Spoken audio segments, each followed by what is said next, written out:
আমার কাছে মনে হয় যে এই সিরিজ শুরু হওয়ার আগে আমরা যখন প্ল্যান করি, টিম মিটিং করি, তখন এই বিষয়টা নিয়ে আমরা কথা বলেছি যে আসলে আমরা কতগুলো 100 করতে পারি অ্যাজ এ টিম হিসেবে। ইন্ডিভিজুয়ালি তো করবোই, বা টিম হিসেবে আমাদের প্রত্যেকটা সিরিজে বা প্রত্যেকটা ইনিংসে কতগুলো 100 হচ্ছে, এবং 100টা শুধু 100তেই যেন থেমে না যায়। আপনি যেটা বললেন যে 150, 160, 70, 200 এরকম যেন হয়। সো পজিটিভ দিক হলো 4টে 100 হয়েছে।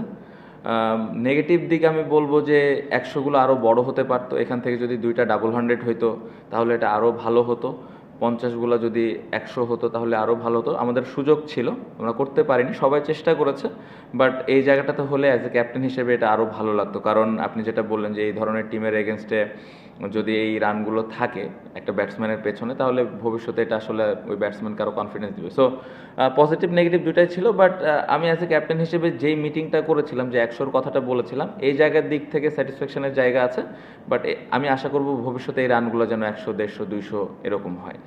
এখান থেকে বের হওয়ার উপায় যেটা আপনি বললেন, ডোমেস্টিকে যখন আমরা ফার্স্ট ক্লাস ক্রিকেটে যখন খেলি, এই জায়গায় কিভাবে আমরা বড় বড় রান করি, এবং যখনই অপরচুনিটি আসবে খেলার, তখনই যেন সবাই ম্যাচ খেলে, ওই 4 ডে ম্যাচ খেলে। বিং এ ক্যাপ্টেন হিসেবে আমি এই জিনিসটা চাই যে আমার প্রত্যেকটা প্লেয়ার যে ফার্স্ট ক্লাসে যে ম্যাচ খেলতেছে এবং চেষ্টা করতেছে যে ওখানে কত বড় বড় রান করতে পারে।